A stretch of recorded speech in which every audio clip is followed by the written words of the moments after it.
Welcome to the Chronic Health Collective, where we empower you to transform every area of your life.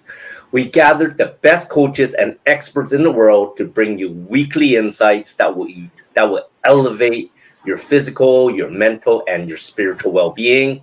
Whether you're looking to boost your energy, heal relationships, or live a more productive, balanced life, we're here to guide you every step of the way. My name is Andy, and in this episode of Chronic Health Collective, we will be exploring reflections on recovery, healing the body, mind, and spirit after surgery with Dawn Omalza. Hi, Dawn. How are you? Hi, everyone. So great to be back. So Dawn is a holistic health coach and founder of New Dawn Holistic Health, specializing in guiding individuals through their healing journeys after a serious diagnosis or surgery. With a 20-year background in human resources, Dawn brings a unique perspective to her coaching, combining her personal experience of overcoming health challenges with her professional expertise in supporting people through life transitions. Her mission is to help clients heal physically, emotionally, and spiritually, empowering them to live with vitality and purpose. I'm so excited to hear what you're going to be sharing with us today, Dawn. It's a very personal topic for me, and we're going to be doing some reflections on what it's like to recover after having a major surgery, and I'll also be giving some professional perspective as to how do we transition back to work, even though we know we're not ready. So a lot to share today. I love that. So why don't we start with why is it so important to reflect on physical healing? Like, is it such a big deal? Do people just get hurt and they just get back to work? Like, where does all this reflection come into play? Yeah, I mean, even if it wasn't even a major surgery, we lack to give ourselves the self-care that we needed. And in times where you're out of work for more than 6 weeks, we have all these other stresses that we're worrying about, right? Financial, how our bills are going to get paid. Quickly, can I get back to work? All of our household chores that we're responsible for on a day-to-day, and surgery can take a toll on the body, and healing is not a linear process. There's a lot of ups and downs that's happening, and it's also just important to acknowledge the process that you're going through, even if it feels like you're not making any progress at all. And so I like to tell people, like, think about where you're at in the moment, and how are you honoring your body's need for rest, the nutrition, and am I moving? Because as we're going through this process, there's some depression and feeling sad for ourselves going on, and we just don't want to move. We just go into this depression mode where we just want to sleep all day. But there's that physical aspect where we have to get moving. Movement is part of that healing process, and we don't give ourselves credit for those small wins. Like for me, when I went through surgery, it was difficult for me to just even get out of bed myself. So there's so much going on, and I would say go easy on yourself. Take your time and not compare your progression to what others situation was like, and then accept and ask for help. A lot of times we won't ask for the help, and then when we do get help, we have to be very patient with our loved ones who wants to help us. They have empathy for us, and they'll say, yeah, I understand, but they really don't know what's going on in your head. So being patient and communicate very clearly and be specific on what your needs are during that time, and give them clear instructions, and just reflect on those small steps moving forward. And, just ask yourself every day, how, what can I do today to take me one step further in my progress of healing? That is so true. You brought up so many points, because it's like, when you're in surgery, like you said, if it's going to be more than 6 weeks or even up to 6 weeks, there are a lot of things you start worrying about, things that's happening at home, the chores, like whatever you're responsible for, your work, because now you're most likely not getting paid during that time off, right? And I think a lot of people do, start spiraling out of control. And at least from my personal experience, from my family, I'm sure a lot of people think, well, I can do this alone. I can do it alone. I don't need anyone to help me. And what you said there is so important, that you don't have to do this all alone, and, to accept some help, even though they may not quite understand where you are at this point in time. Mm-hmm. Right? Yes, absolutely. But I'm going to say something that's a little contradictory to that too, right? Is that some of us may not have that support as well. That's And it's true. okay. It is okay, because at the end of the day, it's the choices that you make for yourself that gets you to where you want to be, right? So that's one thing I just want to focus in on too, and really point that out, is that we tend to expect everyone else to be on this journey with us, right? Like for me, I wanted to start Yep. eating healthy as soon as I got out of the hospital, but the rest of my family is still drinking soda, eating a lot of carbs and sugar, right? And I would get upset, but I'm like, oh no, you know what? That's not their priority in life. And I cannot expect them to make these lifestyle changes that I want for myself. And we have to stand in our own power to make those daily decisions and do what is best for us. That is so true. Is like, even though they're supporting you, they may not know how to support you, right? Mm-hmm. So that is true. And when they're supporting you, oh, eat a little bit more. Like for us, eat your rice. Rice makes you good, right? Or eat some pasta, depending on what your guilty pleasure is. They don't know that they're actually sabotaging your health as you're trying to recover back to live your lifestyle. Mm-hmm. Yeah. And that's the biggest challenge for me as a health coach, is helping people be able to make those decisions every day to say no. That's so Right? true. That's the biggest thing. And, it's like, people come and they ask for help and we give them the guidance. But, how do we give them that will to do the right things for themselves every single day? So that's the biggest challenge as us health coaches. It's not a one size fits all, but that's the biggest thing. And I find that it's sort of like what you said, is like, you have to want to do the change yourself, because as health coaches, like you said, we can only guide them, right? We can't twist their arm to change a situation, because they probably got into that situation because of some decisions they made themselves, right? So if they're not making the decisions now to actually make a change, taking in your guidance, it's, things are still not going to change, right? Right. Yes, exactly. Yeah. So when it comes to, recovery, how important do you think that mental and emotional resilience come into play? I think that's the biggest priority to focus in on, what's going on in your mind and your emotions. And again, we're so just focused on trying to get better so we can get back to our normal lives and go back to work, that we completely neglect what we're feeling, and we suppress all of that, not knowing that by suppressing those emotions, we're continuing to feed the disease in our bodies. It's so counterproductive. And so we have to honor that. And for myself with the surgery, it wasn't just about getting through the process, but it was, what's going to happen after that. Am I going to get diagnosed with cancer? Is there going to be some maintenance medication that I have to take? So all of those things come into play. Ooh, get emotional. I always do that. Sorry. Anyway, No. but it's important to take that emotions, feel it. And like for me, I binge watched and read everything that I could about my situation. But I didn't have any doubt in my mind that I was gonna overcome this. I think for me, my anxiety experience was more of, I don't want to do this again. But when we focus on that too, right, what we don't want, we end up getting, right? So it's just, Yes. it's a vicious circle. But one strategy that I did do every appointment that I went to, or every time I had to go to do a lab test, is I just took whatever paper, even if it was a receipt, in my bag, and I would write as my future self, and I would say, thank you for not showing up any more scans. Sorry. Sorry, I'm That's amazing. Yeah, but to be able to do that because you want to not live in the moment, but live in the future of how you want the results to turn out. Oh my God. I promise, Annie, I'm not going to cry every podcast.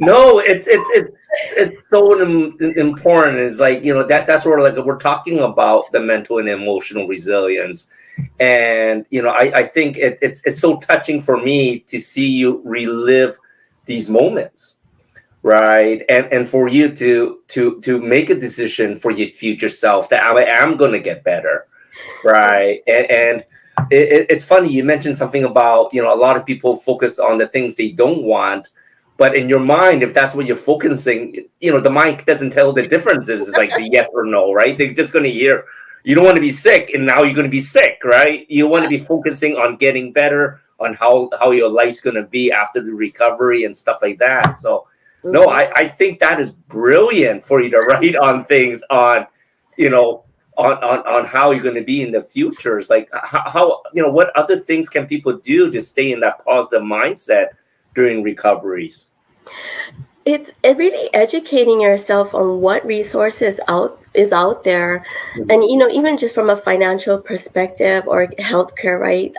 It just makes me crazy to hear people say, I don't have healthcare coverage. I'm like, what are you talking about? You should. Like, that shouldn't happen, but there's like organizations, like a website called findhelp.org that connects you with local agencies that have all of these grants that you can tap into to get the help that you need during these challenging times. It's not just healthcare services, but it's also financial services and having extra funds to pay for your electric bill or to pay for those out-of-pocket medical expenses that you get hit up with, or your pharmacy that you need as well. And I would also say really research what kind of healthcare that you have, because there's so much benefits to that offers holistic healing that folks don't know they can tap into. It may not be covered by your plan, but it offers a great deal of discounts, so really educate yourself. And I think we need more advocates like that to help people know what's out there in the community, so they're not worried about these day-to-day things. I mean, it's bad enough you're stressing over it when you're healthy. You really don't want that in your field when you're trying to recover and reset your body to a healthier life. That is so true, because I think a lot of people, that's the thing they worry about most, is how they're going to be paying for all these services that got them into surgery. And some of the things you told me about, I wasn't even aware of that. I honestly believe everyone should have some type of medical insurance for these type of emergencies, right? Regardless what it is. But like, I don't think a lot of people don't think the way like that. Oh, I never get sick, or this will never happen. But when it does happen, you don't want that to bankrupt you, or more importantly, your family, right?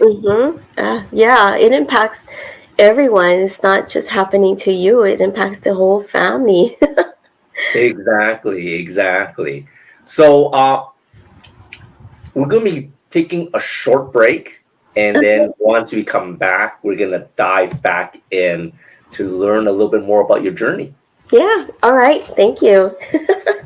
All right. Strap in, folks. We're about to take a joyride through the fountain of youth. It's Annie Nam from Chronically Healthy Life. Ever wonder why some folks seem to age like fine wine, while others are more like a moldy cheese that's been forgotten in the back of the fridge? It's like they got the energy of a Duracell bunny on Red Bull, while the rest of us are running on fumes. Now, you might think hitting the gym and munching on kale is the ticket to eternal youth, but sometimes it feels more like we're just speeding up the aging process. Picture this: you're on the treadmill, feeling like $1,000,000, and suddenly you look down and realize your knees sound like a bag of popcorn in the microwave. Not exactly the sound of youth, am I right? But fear not, my friends, because here's the kicker. It's not just about the number of candles on your birthday cake. It's all about those sneaky little stem cells playing hide and seek inside your body. At the age of 20, you got more of these bad boys than you can shake a stick at. But fast forward a few decades, and they're scarce as a parking spot in downtown Manhattan. But guess what? We got a secret weapon up our sleeves. Phototherapy patch technology without drugs. That's right, folks. With our stem cell activation patches, you can hit the rewind button on aging faster than you can say reverse aging. So if you're ready to reclaim your youth, look younger, feel stronger, and heal faster than a superhero with a side of espresso, then it's time to hop on board the rejuvenation train. Get your stem cell activation patches now at lifewave.com/chronically healthy life. And let's make aging look like yesterday's news. It's not anti-aging, it's reverse aging, baby. Welcome back to the Chronic Health Collective. We've been talking about the importance of reflection when recovering after surgery and how important that your emotions and mental resilience come into play after recovery. So, Dawn, I know that when people go through a medical surgery or a struggle or something big in their life, a lot of people say they had this spiritual moment in their life, right? And I find that a lot of people with that spiritual moment, it either changes their lives or some people don't believe in it, and it can really slow down their healing from my experience. So how do you find that, spiritual alignment, comes into play, and how does that help with recovery after a surgery or a major, surgical procedure? Yeah, I mean, everyone's experience is going to be different when there's some kind of spiritual awakening or alignment, right? And whether you define with spirituality through your religious practice or connection to nature or just a simply sense of purpose, what happens to us is that we start asking deeper questions. And you're right, when you go down that path, it can halt your progress for healing. Yeah. You start questioning everything and anything, and without the proper guidance, it can be a long dragged out process for you. And I would say for me that resonates with me too, because when I was going through a lot of burnout with my corporate job in the healthcare industry, that's when I had my spiritual awakening or my awareness that there has to be a better way of living versus what the society is telling you how to live your life, right? So there's that exploration going on.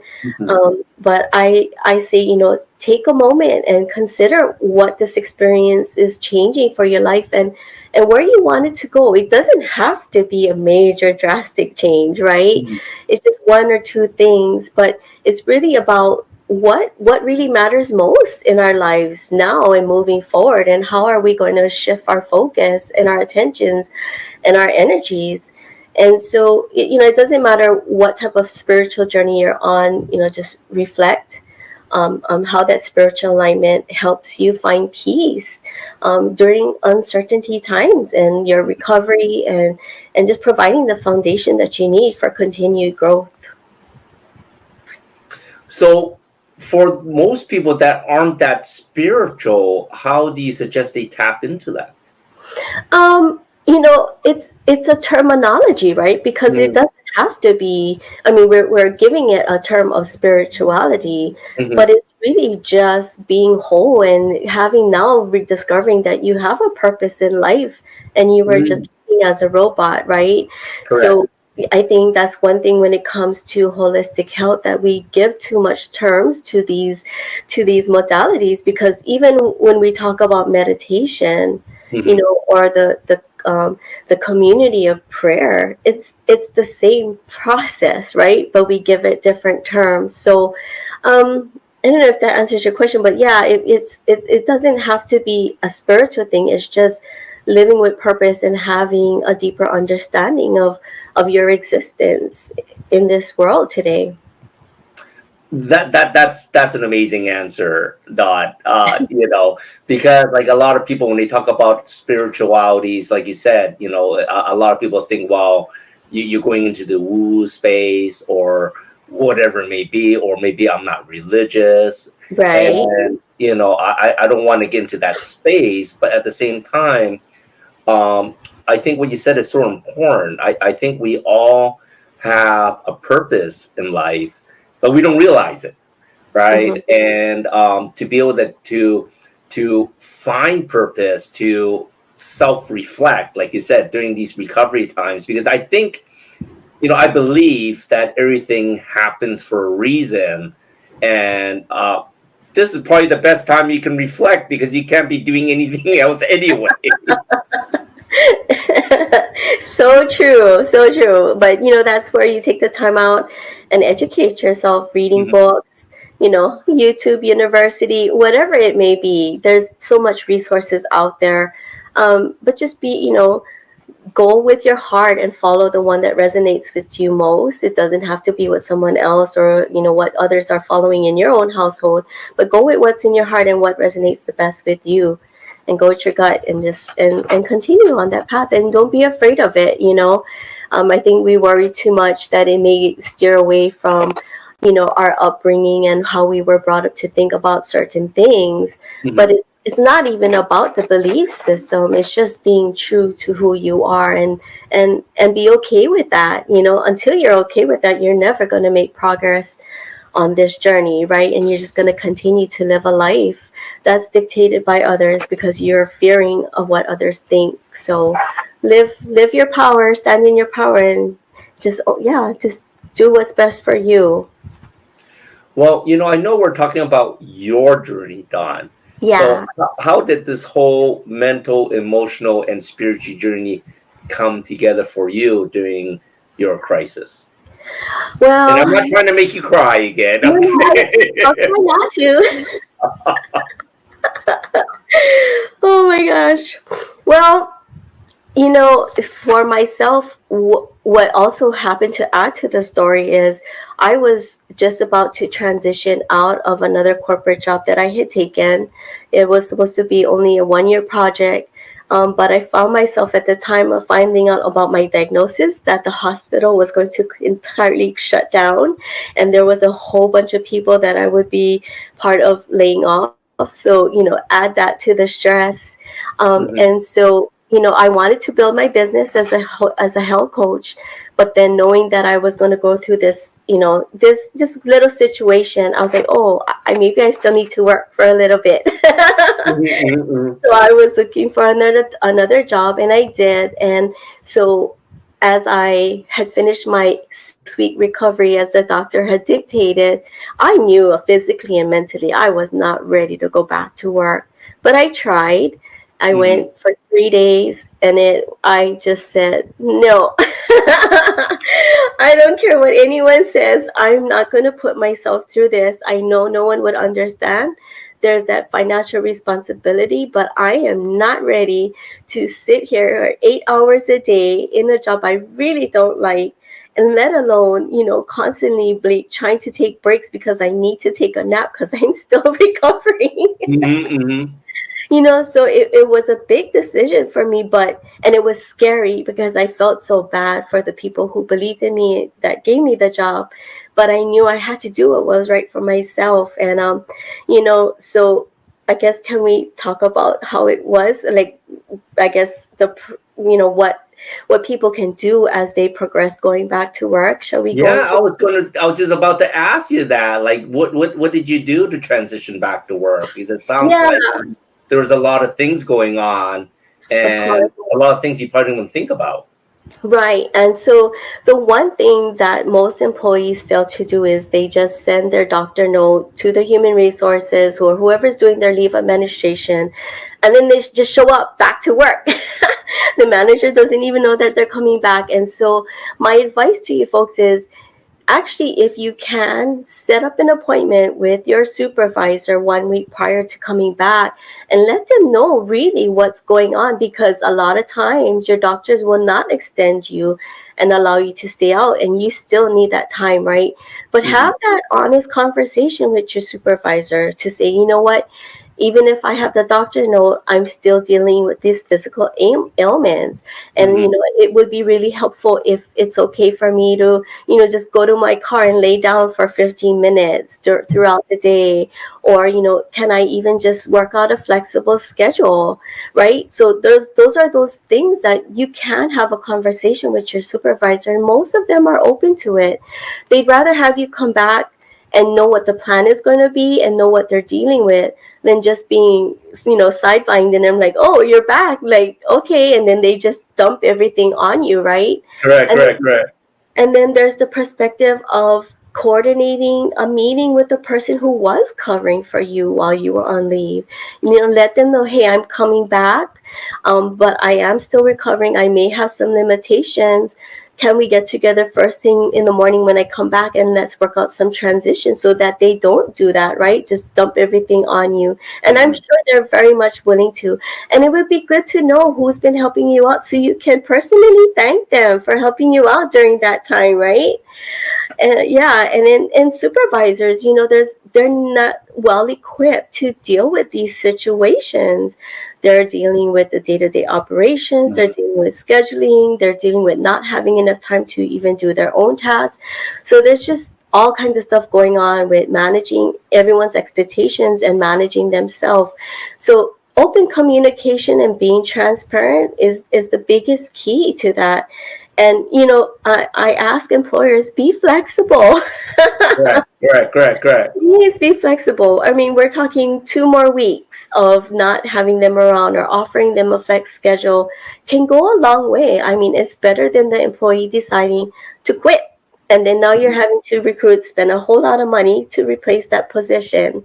So that's my professional take on all of that.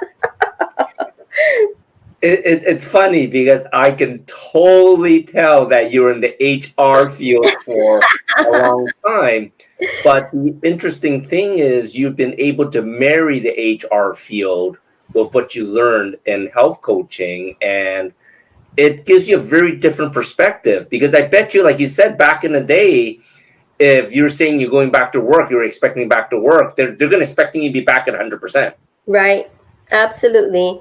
And then we forget that from our HR compliance, we should be asking, is there any reasonable accommodation that you need? There's ADA that we completely forget to talk about because our leave of absence process is so just a mess. It really, really is a terrible process. Correct, correct, correct, correct. So do you find that it sounds like it's a good idea to slowly transitioning back after recovery rather than taking some time off and going all in then? Yeah, and it's not just the physical aspect of it, Mm-hmm. right? It's like even for myself, as I was driving to work that first day back, I was so emotional. Like I couldn't believe what I had just been through. And that took a toll. You don't realize, like, you suppress all of that and it just creeps up on you when you least expect it. So Mm-hmm. there's still a lot of healing going on, emotionally and mentally, and we need the support. So tap into the resources that your employer offers you too. A lot of employees still not utilizing the EAP process, because they're afraid of confidentiality, and a lot of stuff. And it's just really sad. But again, we have to ask and accept the help that's out there, and it's Mm-hmm. okay. It's totally okay. And for those that don't, that aren't familiar, is like, I've been working for myself for a longest time, so Uh-huh. I'm not even aware that this is actually available in the corporate world because most people, like you said, are probably concerned about trying to get back to work since they've been off work for so long and not getting paid because, like you said in the beginning, a lot of them might be worried about getting bills paid for, taking care of the family, right? Right. Right. So it's all right to ask for support and to at least set expectations to see if you can actually come back 100%, or you might have to transition in and let them know, and that's usually all right then. Right. And one thing most people don't even do is like for me, I was dealing with a specialist, right? The general surgeon, but I still have my PCP. Go to your PCP and tell them what's going on, and maybe they can help extend that leave for you as well. Mhm. People don't do that. They forget about their regular PCP. And then usually these resources that employees can tap into, most of the time it's with someone in human resources that manages the benefits department or the leave of absence. I'm not dissing on in the on the HR departments or the companies, but they really try to digitize a lot of stuff. So if you Mhm. have an employee portal where you have to go online, you're gonna find those links there. And sometimes it's just a phone call. Just call someone in. It's not always the best process. I'm sorry, it's not. You're like, who knows what's going on in HR? But I Yeah. promise you, someone knows and you'll get the answer. That is great. That is I great. see That is that so happen too true. often. In general, people are scared of HR, right? Like HR is the last place you want to be talking to. Right. And, that's why I say, we need wellness programs in the organization. It can't be with HR. We need a separate department. They can support it, but we need someone that's outside of that, that stigma, because they have that perception of what HR is, and it's not. There really are the resources, but we've just received a really bad rep along the way, and it's just because people don't understand it. And the dynamics of the whole business is changing, so I'm really interested to see how that's gonna pan out. Great. All right, we'll be right back after a short break, and I'm gonna pick your brain a little bit about the wellness services that are required in the corporate field. Okay, perfect. Are you ready to finally unlock your biggest dreams and live the life you've always wanted? I'm Candice McKim, and I invite you to join me in the manifestation magic process. Whether you're dreaming of that perfect business, financial freedom, or more joy in your life, it's all possible. With manifestation magic, you'll shatter common misconceptions that keep holding you back, learn the secrets of attracting your deepest desires, and activate the magic of sacred synchronicity. Head to CandiceMcKim.com and start creating the life of your dreams today.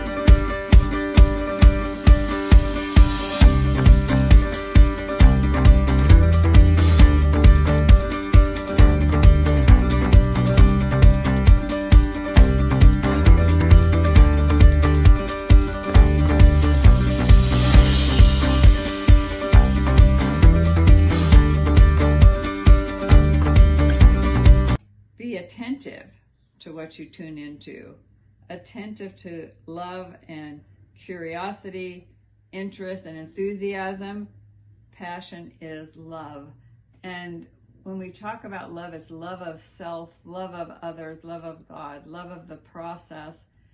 Passion is that place, that sweet spot where we are living intentionally, we are living attentively. Welcome back to the Chronic Health Collective. We've been talking with Dawn about recovering from surgery, the reflections of that, and how your mental, emotional space is important for your recovery, and even how to get back into the workspace. And we ended the last segment talking about the importance of having almost like a wellness type of department to work hand in hand with the HR. Do you find that is something that corporations are slowly transitioning into, or they still don't really see the connection that is required for things like that? No, I think there's a lot more awareness from the corporations of having to incorporate wellness. But the biggest struggle is, there's programs out there, and it's pretty costly. And then it's not knowing how their return on investment is going to pay off. And so, it's having that right data to know where your business stands when it comes to percentages of, absenteeism and people quitting because they were on a leave of absence, right? So your turnover ratio, and showing that to the leadership to justify, spending the money on wellness programs. And the other challenge that they have is there's not enough wellness programs out there. A lot of them is just, and I don't mean to call it cookie cutter, but it's just already pre-made courses. It's focused on wellness and nutrition, and they have all of that already available to them. Correct. But for it to be effective in the organization, it has to be a total culture shift. It has to be a part of, this is how we support our employees, because we really do care about your well-being, and we understand that it's from a holistic standpoint, that it's not just about, providing healthy snacks during lunch breaks or providing you with a yoga class or meditation class. There's all kinds of stuff that helps you be holistically true to yourself, right? So again, even financial wellness is a big topic, and how to, manage the money that they have, because, a lot of times employees are like, well, I don't get paid enough. Okay, yeah, that's true. And the organization doesn't have that additional funds to give everyone a pay increase.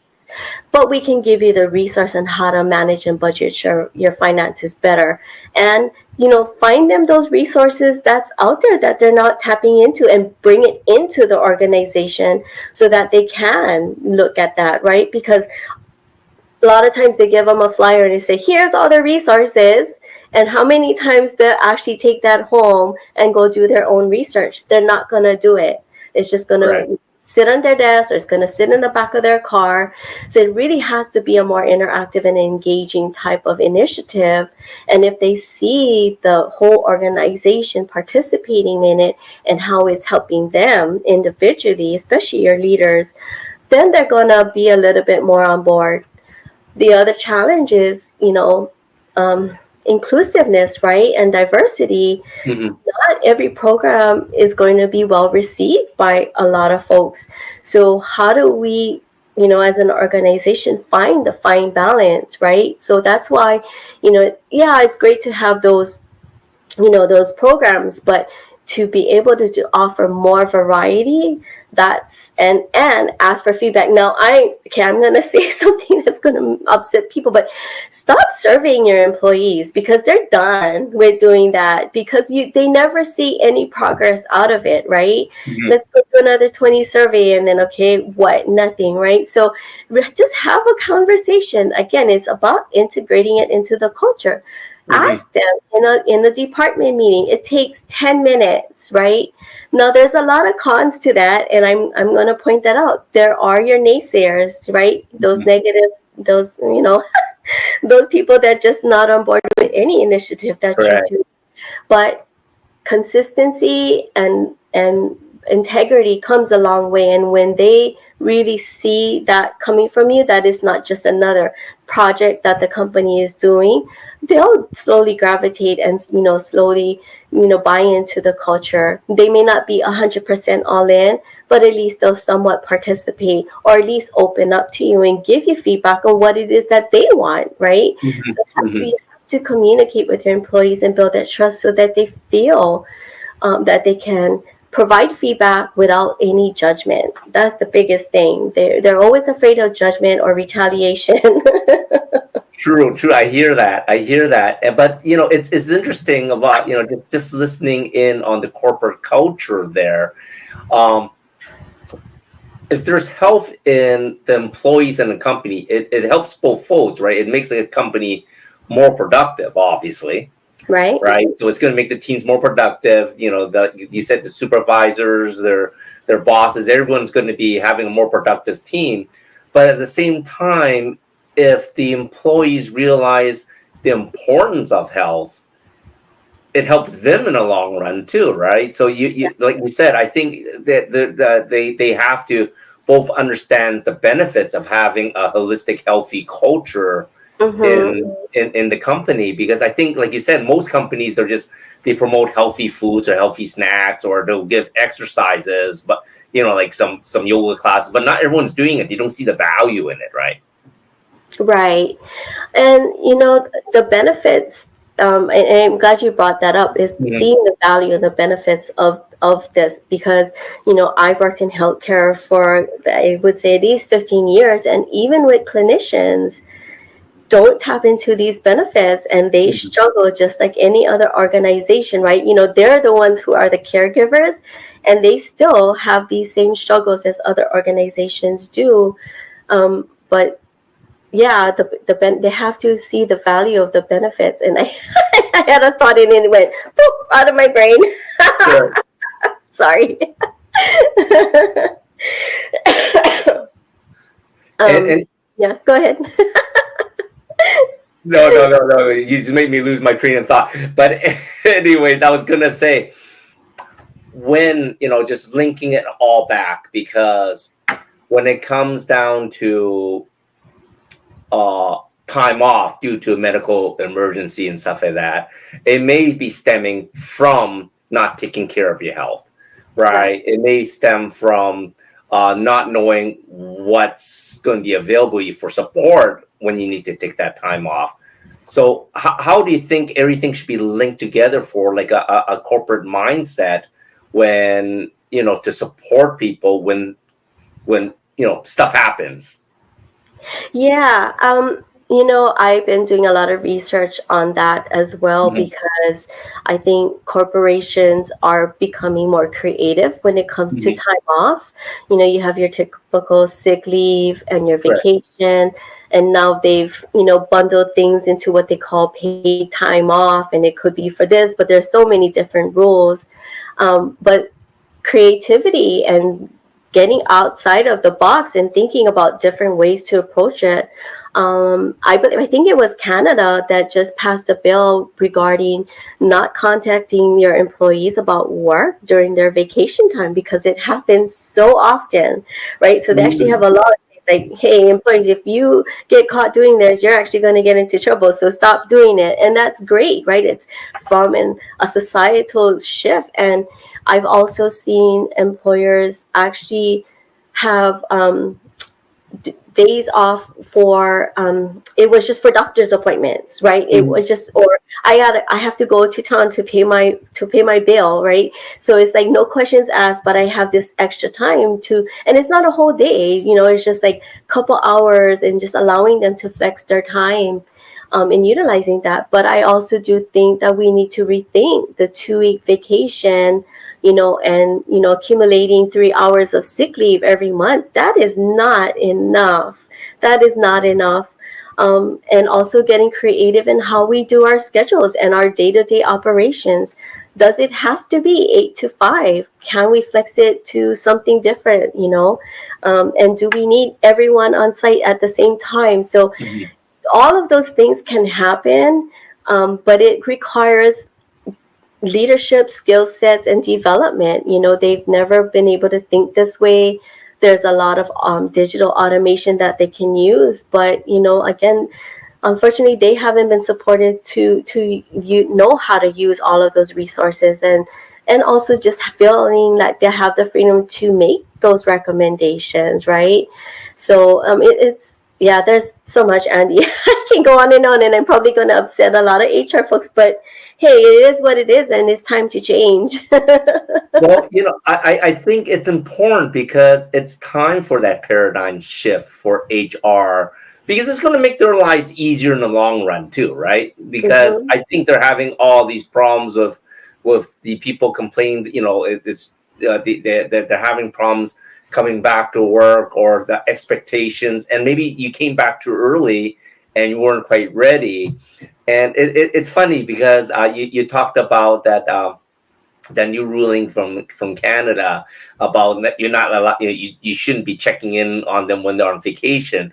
But it's funny, I know so many friends that's checking their emails even when they are on vacation. They don't know how to turn it off themselves, Yes. right? So I think it's sort of important for your mental health.